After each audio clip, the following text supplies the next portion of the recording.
Hello everyone, welcome to crystal IQ knowledge. इस video में हम पढ़ेंगे class 7 history chapter 9 the making of regional cultures. तो region के एक पर्टिकुलर रीजन में जैसे कल्चर का डेवलपमेंट हुआ तो उसके बारे में पेंटिंग्स हो गए, डांसेज हो गए, म्यूजिक फॉर्म हो गया, लैंग्वेजेस हो गई, तो इन सब चीज़ों के बारे में हम देखेंगे।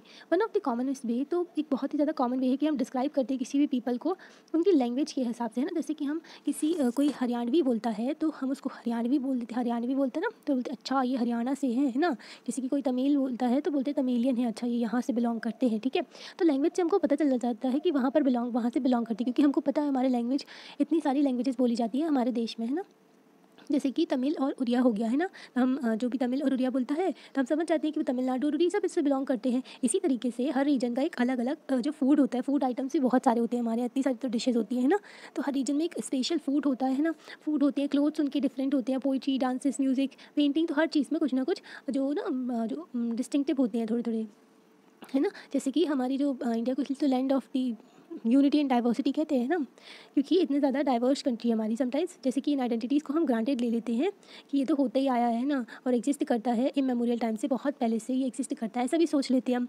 पर ये जो फ्रंटियर्स हैं, ये सेपरेट करते हैं जो रीजन्स को, ये इवॉल्व होते रहे हैं फ्रॉम टाइम टू टाइम और अभी भी चेंज हो रहे हैं, ठीक है। मतलब कि जो बॉर्डर्स है ना, फ्रंटियर्स कह रहे हैं, तो बॉर्डर्स ना सेपरेट होती रही हैं, अलग अलग हो गई और अभी भी इवॉल्व हो रही हैं। जैसे कि आप देखो तो पहले हमारा पूरा सब कॉन्टिनेंट एक ही था, फिर उसके बाद से पाकिस्तान निकल गया तो एक नई बॉर्डर बन गई, है ना। तो जैसे कि बांग्लादेश हो गया नया, तो उसकी एक बॉर्डर हो गई, तो ये अभी भी चेंज हो रही है, ठीक है।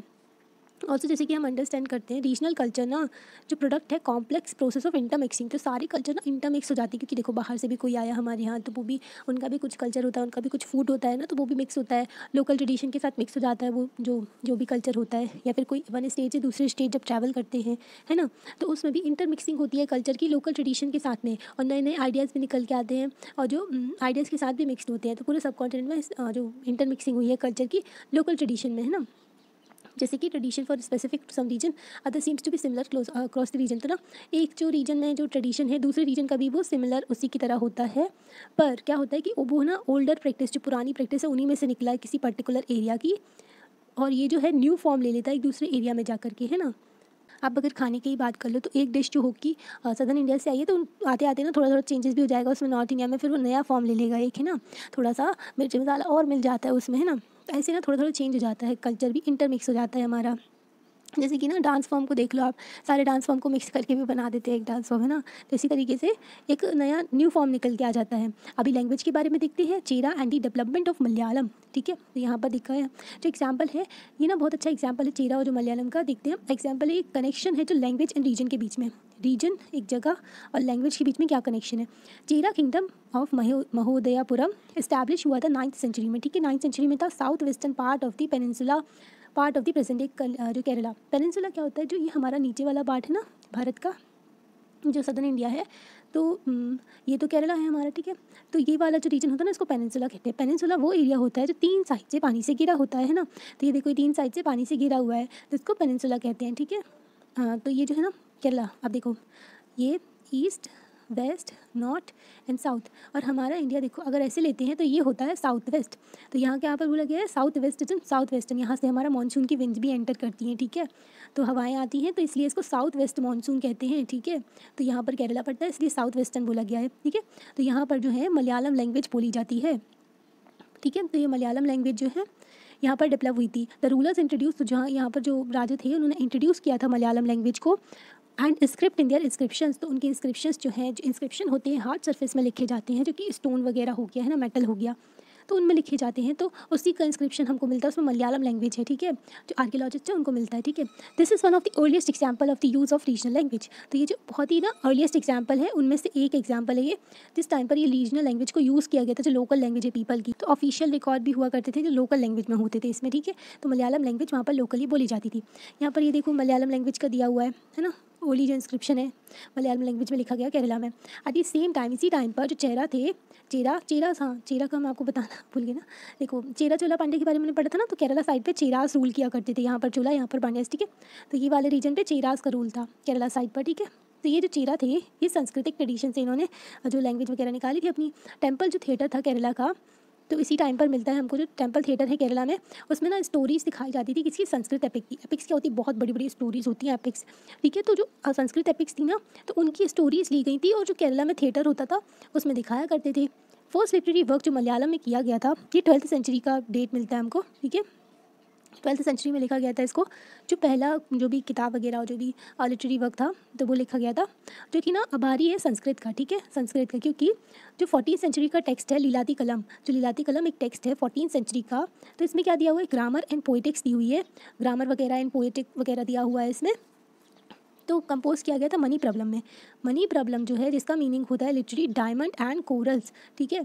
तो ये क्या है, ये है 2 languages, Sanskrit and regional language. तो इसमें संस्कृत और रीजनल लैंग्वेज जो कि मलयालम थी उसका मिक्स है, ठीक है। अभी ये देखो डायमंड्स दिया हुआ है, कोरल्स, तो मनी प्रॉब्लम का मतलब है डायमंड्स एंड कोरल। डायमंड तो आपको पता है हीरा होता है, पर कोरल्स ना, कोरल्स पोलिप्स होते हैं, माइक्रोस्कोपिक ऑर्गेनिजम्स होते हैं जो कि पानी में पाए जाते हैं, ठीक है, समुद्र में पाए जाते हैं ये।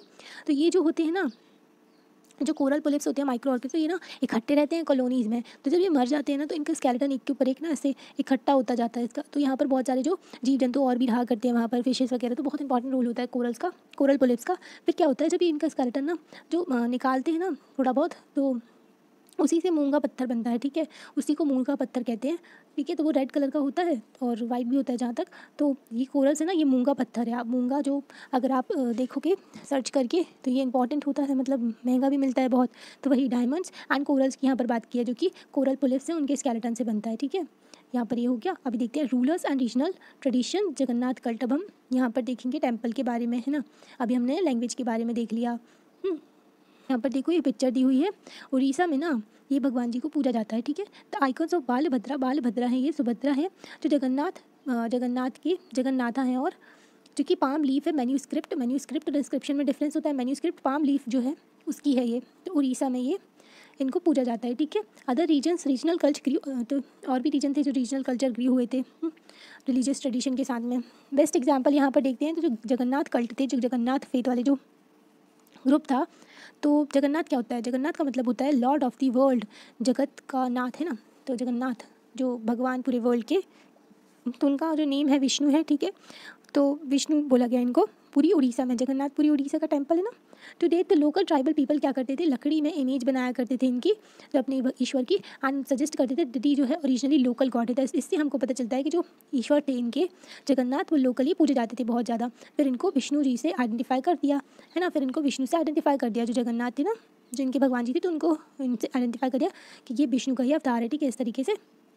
इन दी 12th सेंचुरी, तो फिर 12th सेंचुरी में क्या हुआ, one of the most important rulers of the Ganga dynasty, तो जो रूलर्स थे गंगा डायनेस्टी के, अनंत वर्मन, ये इंपॉर्टेंट है कि रूलर्स जो थे ना गंगा डायनेस्टी के, अनंत वर्मन, इन्होंने डिसाइड किया कि वो ना एक टेम्पल बनवाएंगे पुरुषोत्तमा जगन्नाथ एट पुरी। तो पुरुषोत्तमा जगन्नाथ पुरी के लिए, पुरुषोत्तमा जगन्नाथ के लिए वो टेम्पल बनवाएंगे पूरी उड़ीसा में। पूरी एक जगह है उड़ीसा में।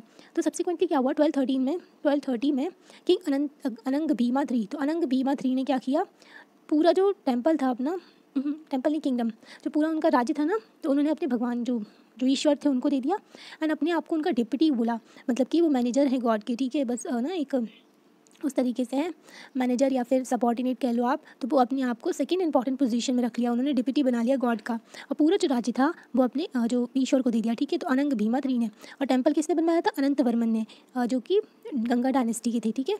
तो ये हो गया। अभी हम देखते हैं यहाँ पर एस टेम्पल की बहुत ज़्यादा इंपॉर्टेंस बढ़ गई थी। टेम्पल जो बहुत इंपॉर्टेंट हो गया था यहाँ पर, इसमें जो तीर्थयात्री वगैरह भी आया करते थे, है ना।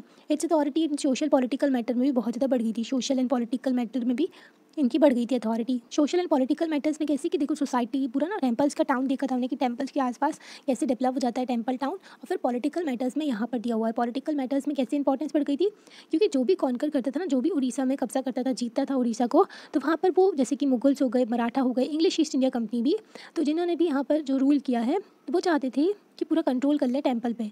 उनको लगता था कि टेम्पल पे अगर कंट्रोल कर लेंगे तो जो पीपल है वहाँ के लोकल पीपल, वो इनके रूल को एक्सेप्ट कर लेंगे। तो ऐसा लगता था क्योंकि टेम्पल्स जो थे बहुत इंपॉर्टेंट थे। तो ये जो Mughals, Maratha, east India company सभी जो भी कंट्रोल करते थे उड़ीसा में, सोचते थे कि टेम्पल पर भी कंट्रोल कर ले। अभी राजपूत, यहाँ पर देखो ये जगन्नाथ टेम्पल पूरी उड़ीसा का पिक्चर दिया हुआ है, ठीक है। अभी यहाँ पर Rajput and the tradition of hero, तो in 19th century the regions that constitute most of the present day, तो ज़्यादातर जो रीजन जो अगर हम देखें प्रेजेंट डे राजस्थान का जहाँ पर डेजर्ट है ना, थार डेजर्ट है, तो वो वाले एरिया में Rajput was called Rajputana by the British, तो वहाँ पर जो थे ना रूलर्स उनको राजपूताना कहते थे वो लोग ब्रिटिशर्स।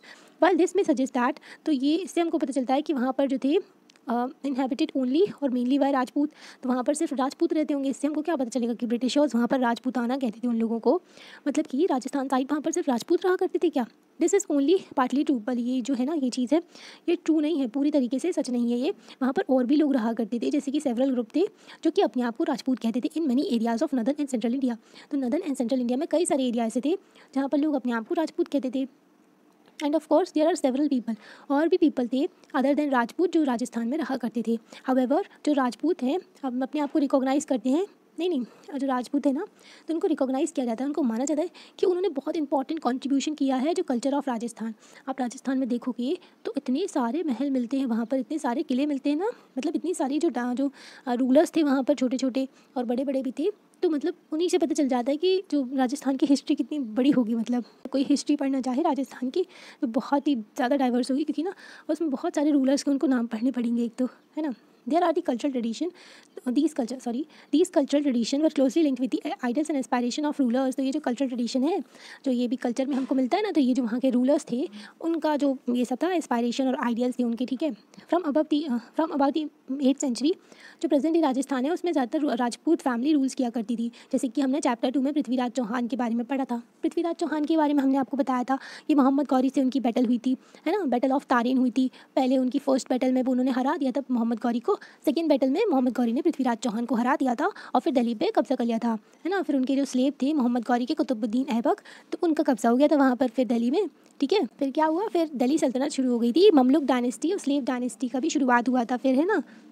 कुतुबुद्दीन ऐबक ने जो वहाँ पर वो भी बनवाया था दिल्ली में, है ना, कुतुब मीनार। तो ये सारी चीज़ें हमने पढ़ी थी पहले चैप्टर 2 में भी बताया था हमने आपको। तो यहाँ पर जो रूलर्स थे ना राजपूत वगैरह थे वो बहुत ही हिम्मत से लड़ा करते थे, ठीक है, और मरना पसंद करते थे रेदर देन हारना, ठीक है। तो वो डेथ पसंद करते थे, ऐसा बोला गया यहाँ पर। तो स्टोरीज अबाउट राजपूत, जो स्टोरीज हैं राजपूत की हीरोज़ की, रिकॉर्ड की गई हैं पोएम एंड सॉन्ग में। तो ना वहाँ जो राजस्थान में जो बैठा करते हैं लोग गाया करते हैं मिन्स्ट्रील, जो कि मिन्स्ट्रेल को कहते हैं उनको, ठीक है। तो ये जो मिन्स्ट्रेल्स हैं ना सॉन्ग वगैरह गाया करते हैं, म्यूज़िक वगैरह, ठीक है। तो जो राजपूत हीरोज़ हैं उनकी स्टोरीज़ हैं उनके बारे में, तो ना इनकी मेमोरीज़ जो हैं प्रिजर्व करके रखी गई हैं, ठीक है। और इनकी जो मेमोरीज़ हैं, ठीक है, प्रिजर्व कैसे हुई है, ये मेमोरीज जो हीरोज़ की प्रिजर्व हुई है स्टोरीज़ के थ्रू, पोएम सॉन्ग इनके थ्रू, ठीक है। तो ये इंस्पायर करते हैं और भी पीपल्स को, कि उनके जो एक्सपेक्ट किया जाता है कि वो इंस्पायर करते हैं अदर पीपल्स को कि वो भी उनके एग्जाम्पल को फॉलो करें, मतलब इनकी वेलर ब्रेवरी ये सब, ब्रेवरी, है ना। तो ऑर्डिनरी पीपल्स जो हैं ये बहुत ज़्यादा अट्रैक्ट होते हैं इन स्टोरीज़ से, उनको अच्छी लगती हैं ये स्टोरीज़, एंड ना ड्रामेटिक सिचुएशन भी होती है, डिपिक्ट करते हैं dramatic situation, a range of strong emotion, इसमें स्ट्रॉन्ग इमोशन देखने को मिलते हैं, ठीक है। लॉयल्टी बहुत ज़्यादा वफादारी, है ना, फ्रेंडशिप वगैरह, लव, वेलर जो दोस्ती है ना, प्यार वगैरह, वेलर, एंगर, तो ये सब गुस्सा वगैरह सब कुछ होता है इसमें। तो विमेन का क्या रोल होता है, विमेन की क्या प्लेस है, क्या जगह है इन स्टोरीज़ में। तो समटाइम्स ऐसा बोला जाता है, फिगर कहता है कि कॉज हो जाता है, cause for conflict, as man fought with one another to either win or protect women. तो यहाँ पर बोला गया है कि या तो जो विमेन होती थी ना वो कॉज होती थी, कॉन्फ्लिक्ट का मतलब वजह होती थी, या फिर ना जो मैन होते थे वो फाइट करते थे या फिर जीतने के लिए या फिर प्रोटेक्ट करने के लिए विमेन को। तो यहाँ पर कॉज बता दिया है। अब विमेन की क्या गलती, बताओ लोग ऐसा कर रहे हैं तो विमेन को ना ऐसे डिपिक्ट किया जाता था कि वो अपने जो हीरोइक हस्बैंड है, ठीक है, जो हीरो हस्बैंड है, देखो यहाँ पे हीरो बता रहे हैं इसको कि उसको ज़िंदगी में और मरने के बाद भी फॉलो कर रही है वो, ठीक है। In both life and death there were stories, ऐसी स्टोरीज हैं कि वो सती प्रैक्टिस करती थी, सती और immolation of widows on the funeral pyre of their husband. मतलब कि इच्छा हो चाहे ना हो लड़की की, उसकी शादी हुई है तो उसको, मतलब उसका पति मर गया तो उसको जला दो उसकी चिता के साथ में, तो ये जो हीरोइक एक्ट कहलाता था, है ना। बुद्धि देखो, यहाँ तक कि ऐसा भी होता था कि जो ना बुड्ढे होते थे उनसे शादी करवा देते थे छोटी छोटी बच्चियों की, ठीक है, और फिर वो बुड्ढा मर जाता था तो उसकी जो चिता में उसको भी, बच्ची को भी जला देती थी, उसकी ज़िंदगी ख़त्म। मतलब ये क्या है, जिंदा जो इंसान को आप जला रहे हो, ऐसी प्रैक्टिसेस हुआ करती थी पहले।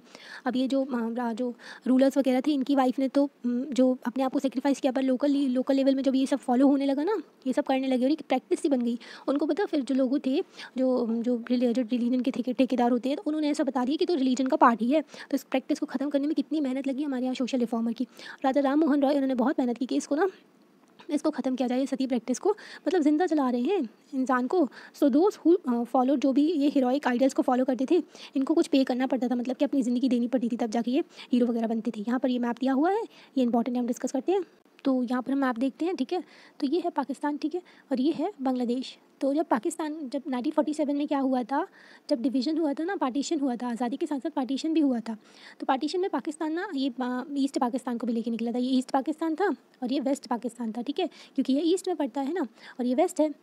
तो ये जो ईस्ट पाकिस्तान था, ठीक है, तो इसके ऊपर ना बहुत अत्याचार करता था ये वेस्ट वाला पाकिस्तान, ठीक है। ये वेस्ट पाकिस्तान ईस्ट पाकिस्तान के ऊपर बहुत ज़्यादा अत्याचार करता था। हाँ, तो इनको कोई राइट्स नहीं थे, इनकी ना पॉलिटिकल राइट थे, इनको बस एक कॉलोनी बना के रखा हुआ था। फिर 1971 में क्या हुआ था कि ये लोग ना चाहते थे कि इनकी जो बंगला लैंग्वेज है उसको रिकॉग्नाइजेशन मिले, ठीक है। यहाँ पर बंगाली बोली जाती है तो उसको रिकॉग्नाइजेशन मिले कि उनकी लैंग्वेज वो हो। पर ये लोग क्या कर रहे थे, ये लोग जो है फोर्सफुली इनके ऊपर उर्दू लैंग्वेज इम्पोज कर रहे थे।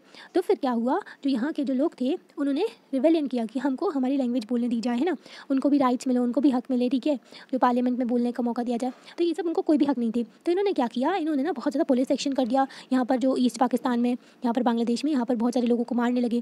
फिर बहुत सारे लोग हमारे इंडिया में एंटर होने लगे, लाखों लोग आ गए थे रिफ्यूजी के तौर पे, जो शरणार्थी बन के हमारे यहाँ गए थे। फिर 1971 में हमारे जो प्राइम मिनिस्टर थे, फिर उन्होंने क्या किया, जो ये लोग आए थे ना इंडिया में, तो इन्हीं से मुक्ति बाहिनी तैयार की, ठीक है। मुक्ति बाहिनी इन्हीं का जो इनको ट्रेन किया, फिर यही लोग गए अपनी आज़ादी के लिए फ़ाइट करने के लिए, मतलब वेस्ट पाकिस्तान से आज़ादी के लिए बांग्लादेश वालों ने फिर फ़ाइट किया, ठीक है। तो फिर इनको, और फिर इंडिया ने बहुत तगड़ी मार मारी पाकिस्तान को। 93,000, सोच लो 93,000 वहाँ के सोल्जर्स ने सरेंडर किया था। इतने सारे लोग जो अपने हथियार टेक के बैठ गए थे इंडिया के सामने, ये पाकिस्तान वालों के, ठीक है, ये लोग हार गए थे। तो ऐसे बना था फिर बांग्लादेश, ठीक है। बांग्लादेश फिर पैदा हो गया था 1971 में, बांग्लादेश को आज़ादी मिली थी इस वाले पाकिस्तान से, ठीक है। तो हम आपको इसलिए ये सब बता रहे हैं क्योंकि देखो लोग कंफ्यूज जाते हैं कि इसको वेस्ट बंगाल क्यों बोलते हैं, ठीक है। तो पहले क्या होता था कि जब बंगाल का पार्टीशन किया था अंग्रेज़ों ने, तो बंगाल वाला ये एरिया आता था, पूरा एरिया आता था ये बंगाल का, है ना। तो जब 1905 में पार्टीशन हुआ तो इसको बोला गया, बांग्लादेश को ईस्ट बंगाल बोला गया था, ये वाले रीजन को, और इसको बोला था वेस्ट बंगाल। तो इसको तो वेस्ट ही बोलते आ रहे हैं, पर ये जो ईस्ट बंगाल है ये आज के टाइम पर ना ये बांग्लादेश है, ठीक है। तो ये रीजन ना, ये वाला रीजन इसलिए भी इंपॉर्टेंट है क्योंकि अभी हम इनके बारे में पढ़ने वाले हैं, क्योंकि यहाँ रीजन में ये बंगाली लैंग्वेज बोली जाती है और बंगाली लैंग्वेज का भी हम डेवलपमेंट देखेंगे, ठीक है, अभी पढ़ेंगे हम, ठीक है। या राजस्थान के अभी हमने राजा महाराजा देखे हैं ना, जो राजा महाराजा इन द सेंस की हीरोइक जो आइडल्स वगैरह है ना, और हमने ये भी देखा उड़ीसा का भुवनेश्वर, जो ये पुरी है, यहाँ पर टेम्पल है ना, जगन्नाथपुरी उड़ीसा में। अभी हम यहाँ पर देखते हैं beyond regional and frontiers, story of Kathak. Kathak dance है तो इनकी स्टोरी देखेंगे हम, कथक कैसे इवॉल्व हुआ है ना। If heroic tradition can be found in different region, तो जिस तरीके से हीरोइक ट्रेडिशन हमको देखने को मिलते हैं कि वेलर वगैरह देखने को मिलता है ना, जैसे कि साहस, तो वो हीरोइक ट्रेडिशन, तो वो सब तो होता ही है। उसी तरीके से डांस का भी है, तो डांस के भी डिफरेंट फॉर्म है। जैसे कि हिस्ट्री देखें हम एक डांस फॉर्म की, जो कि कथक है। कथक जो डांस फॉर्म है नॉर्दर्न इंडिया में जो प्रैक्टिस किया जाता है कई सारी जगहों में। द टर्म कथक जो डिराइव हुआ है कथा से, कथा मतलब कि स्टोरी टेलिंग है ना, तो लैंग्वेज फॉर स्टोरी, तो लैंग्वेज जो कथा है अ वर्ड है। कथक जो एक शब्द है जो कि संस्कृत से निकला है and other languages for story, तो स्टोरी के लिए बोला जाता है कि कथा सुना, ऐसा होता है ना, कथा तो वो होता है। कथास पर ओरिजिनली, तो कथास ना एक पहले कथक जो होती थी एक ओरिजिनली कास्ट होती थी स्टोरी टेलर्स की। देखो यहाँ पर भी कास्ट बना दी थी इन्होंने, कथक्स थे ना, तो ये स्टोरी टेलर्स की कास्ट हुआ करती थी, क्योंकि स्टोरी बताया करते थे जो टेम्पल्स में नॉर्थ इंडिया में, ठीक है, जो कि embellished your performance with the gesture and song, तो वो बहुत ज़्यादा डेकोरेट करते थे अपने परफॉर्मेंस को और अच्छा बनाते थे, शानदार बना देते थे गेस्चर के थ्रू और सॉन्ग के थ्रू, ठीक है।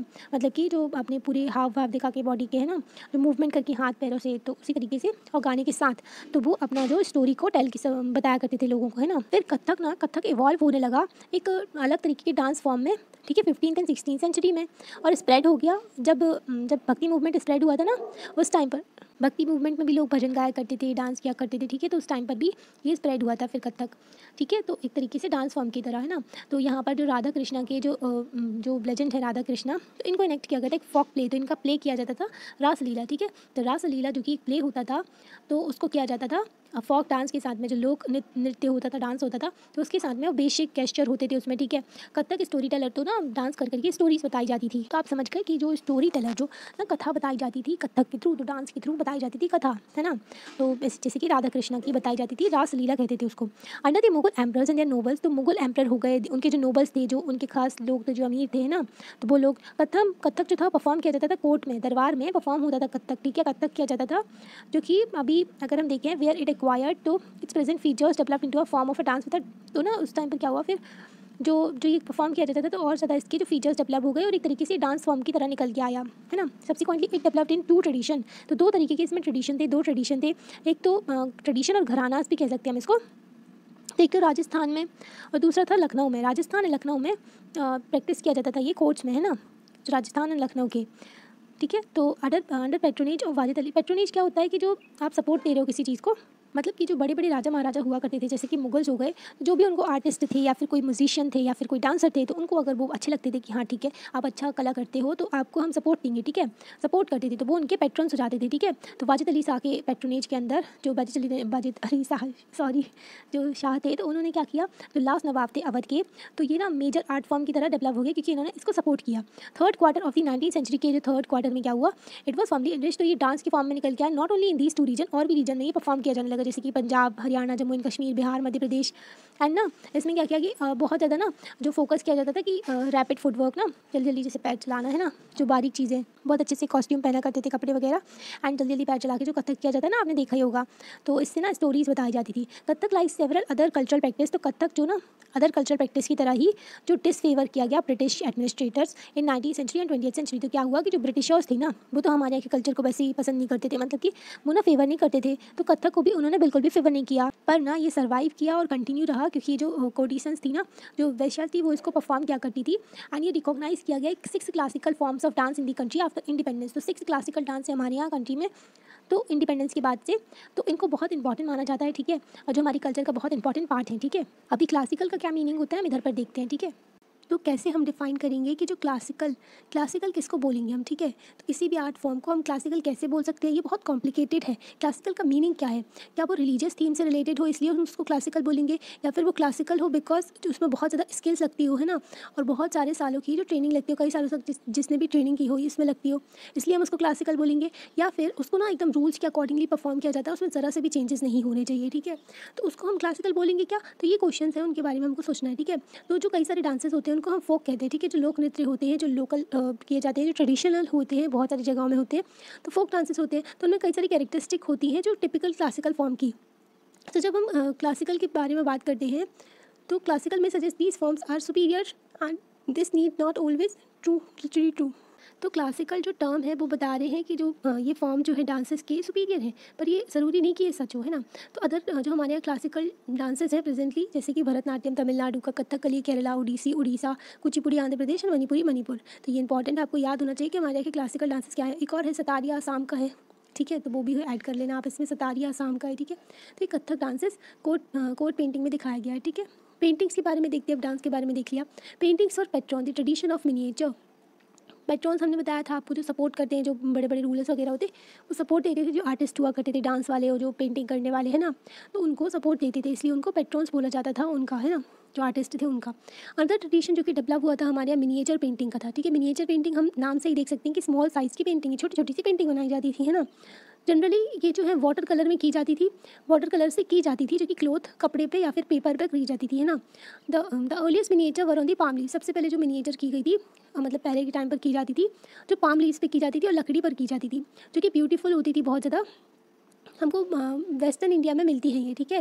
वेस्टर्न इंडिया में हमको मिनिएचर पेंटिंग देखने को मिलती है, जिसमें ना जैन टेक्स्ट को लिखा गया है, ठीक है, तो इलस्ट्रेट किया गया है जैन टेक्स्ट को इन मिनिएचर पेंटिंग के थ्रू। तो जो मुगल एम्परर थे ना, उनको बड़ा अच्छा लगता था पेंटिंग से बनवाना, है ना।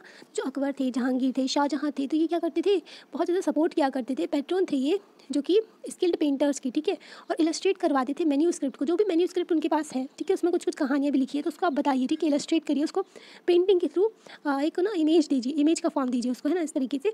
कंटेनिंग हिस्टोरिकल अकाउंट, जो भी उनके हिस्टोरिकल अकाउंट है, पोइट्री है, तो उनका पेंटिंग के थ्रू समझाइए। These were generally painted in brilliant colours, इसमें बहुत अच्छे कलर्स यूज़ किए जाते थे।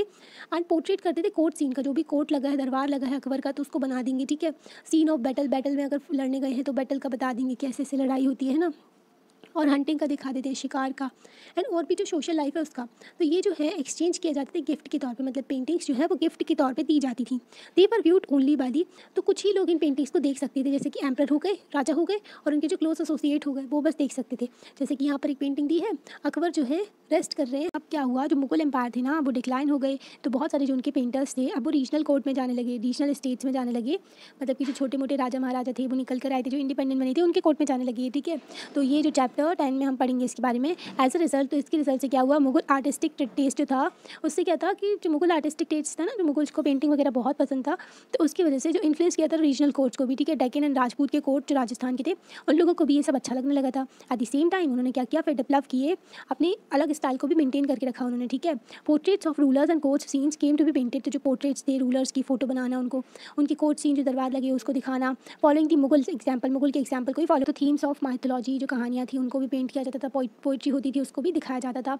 मेवाड़, जोधपुर, बूंदी, कोटा, किशनगढ़, यहाँ पर भी ये सब हो रहा था, जो कि माइथोलॉजी की कहानियाँ और जो पोइट्री वगैरह वो भी यहाँ पर पेंट की जाती थी। और भी रीजन थे जो यहाँ पर अट्रैक्ट हुए थे मिनिएचर पेंटिंग से, जैसे कि हिमालयस के फुटहिल्स में, जो कि मॉडर्न डे हिमाचल प्रदेश है, ठीक है। तो हिमालयन के फुटहिल्स में मतलब कि ये जो हिमालय है, तो यहाँ जो नीचे बसे हुए हैं ना, तो ये हिमालय के फुटहिल्स कहलाते हैं, नीचे की तरफ है ना। तब क्या हुआ, जो लास्ट में जो लेट 17वीं सेंचुरी में क्या हुआ कि जो रीजन था ना उसमें बहुत ज़्यादा bold and intense style of miniature painting को डेवलप हो गया, जिसको बाशोली कहा गया, ठीक है। बाशोली जो था बहुत ज़्यादा इंटेंस स्टाइल था ये मिनिएचर पेंटिंग का, है ना, बोल्ड था, बहुत ज़्यादा गहरे कलरों का यूज़ होता था इसमें। मोस्ट पॉपुलर जो टेक्स्ट है इसमें पेंट किया गया है भानुदत्ता का रासमंजरी, तो भानुदत्ता रासमंजरी पेंट किया गया है बासौली जो स्टाइल है उसमें। नादिर शाह का इन्वेशन हुआ, नादिर शाह ने लूट मचा दी थी दिल्ली में, बहुत ज़्यादा जो तबाही करी थी, तो यहाँ उसने जीता दिल्ली को 1739 में, जिससे रिजल्ट हुआ कि इसकी वजह से क्या हुआ, बहुत सारे जो मुगल आर्टिस्ट थे जो कोर्ट में बैठा करते थे, तो वो लोग सब करके माइग्रेट कर गए वहाँ से। तो जो मुगल आर्टिस्ट थे ना वो माइग्रेट कर गए, मतलब कि एक जगह से दूसरी जगह जाना होता है, migration in search of job opportunities work, तो है ना, कई सारी चीज़ों के लिए माइग्रेशन होता है। तो जैसे कि मुगल आर्टिस्ट ना हिल्स की ओर ना जो माइग्रेट कर गए थे ताकि बच सकें, जो कि अनसर्टिनिटीज़ हो रही थी प्लेन्स में, जो दिल्ली का जो एरिया था ना वहाँ पर बहुत ज़्यादा लूटमार मचाती थी नादिर शाह ने, इसलिए। अब यहाँ पर हेयर दे फाउंड रेडी पेट्रॉन्स, तो ना उनको यहाँ पर पहले से ही तैयार मिल गए थे पेट्रॉन जो उनको सपोर्ट करना चाहते थे। जिससे क्या हुआ, उनकी जो एक नई स्टाइल निकल के आई, कंगरा स्कूल ऑफ पेंटिंग निकल के आया। मिड 18वीं सेंचुरी में कंगरा आर्टिस्ट ने डेवलप किया था स्टाइल, जो कि एक नया जो स्पिरिट दिया था मिनिएचर पेंटिंग में, तो कंगरा स्कूल ऑफ पेंटिंग निकल के आया था नया। द सोर्स ऑफ इंस्पिरेशन, जो कंगरा स्कूल ऑफ पेंटिंग था ना उसका इंस्पिरेशन का सोर्स क्या था, वैष्णवाइट ट्रेडिशन। तो कंगरा स्कूल ऑफ पेंटिंग का सोर्स था वैष्णवाइट ट्रेडिशन। यहाँ पर बहुत ज़्यादा सॉफ्ट कलर यूज़ किए जाते थे, इंक्लूडिंग जो कूल ब्लूज एंड ग्रीन्स को, लिरिकल ट्रीटमेंट होता था थीम्स का, और डिस्टिंग्विश्ड कंगरा पेंटिंग, तो इसकी वजह से इसमें ना जो ब्लू ग्रीन्स और ये सब कलर, ये सब ना जो इसका वो दिया है, इसकी ना जो दी है जो स्टाइल, तो इसके फीचर्स वगैरह जो भी दिया है कि जो इसमें कूल ब्लू ग्रीन्स ये सब यूज़ किए जाते थे। ट्रीटमेंट थीम्स जो है लिरिकल ट्रीटमेंट ऑफ थीम्स होता था, और ये जो है कंगरा पेंटिंग को अलग बनाता था, ठीक है। यहाँ पर कुछ पेंटिंग्स दी हुई है, हम देखते हैं ये वाली, ठीक है। तो ये जो है महाराणा राम सिंह 2 की है, जो होली खेल रहे हैं, ठीक है। तो ये देखो बोल्ड कलर्स यूज़ किए गए हैं, इसमें राजपूत मिनिएचर कोटा की है। ये वाली कृष्ण राधा हर कंपेनियन पहाड़ी मिनिएचर बनाया गया है, ये कंगरा में बनाया गया है, ये देखो, तो ये वाली कंगरा पेंटिंग है। Remember that ordinary women man भी पेंट किया करते थे, आज के टाइम पर भी होता है। जो लोग होते ना, घड़े हो गए, मटके हो गए, और जो ट्राइबल पीपल होते हैं वो लोग भी अपनी दीवारों में सुंदर सुंदर तरीके से डिज़ाइन बनाते हैं, है ना, गाँव में भी बनी रहती हैं। तो ये जो पहले के टाइम पर होता था, जो लोकल पीपल होते थे तो वो क्या करते थे, पेंट करते थे, वो जैसे कि पेंट करते थे जो पॉट्स पे, वॉल्स पे, दीवारों पे, फ्लोर्स पे, क्लोथ पे। पर इनके जो वर्क है, वर्क ऑफ आर्ट दैट है वोकेशनली सर्वाइव, तो ये सर्वाइव नहीं कर पाए हैं। जैसे कि मिनिएचर पेंटिंग है, उनको प्रिजर्व करके रखा गया है पैलेसेस में सेंचुरीज तक जो राजा महाराजा थे ना, अब उनकी पेंटिंग है वो तो संभाल के रखवाएंगे ही ना। तो इसलिए हमको मिनिएचर पेंटिंग्स तो मिलती हैं, पर जो ये जो लोकल पीपल जो बनाते थे वॉल्स, फ्लोर, क्लोथ पे, तो ये सब हमको नहीं मिलता है, ठीक है। यहाँ तक हमने देख लिया है, अब आगे का चैप्टर ना हम सेकंड पार्ट में देखेंगे। आप सेकंड पार्ट ज़रूर देखना, ठीक है। हमने प्लेलिस्ट में सेव कर देते हैं तो आपको ईजिली मिल जाएगा, ठीक है। Thank you.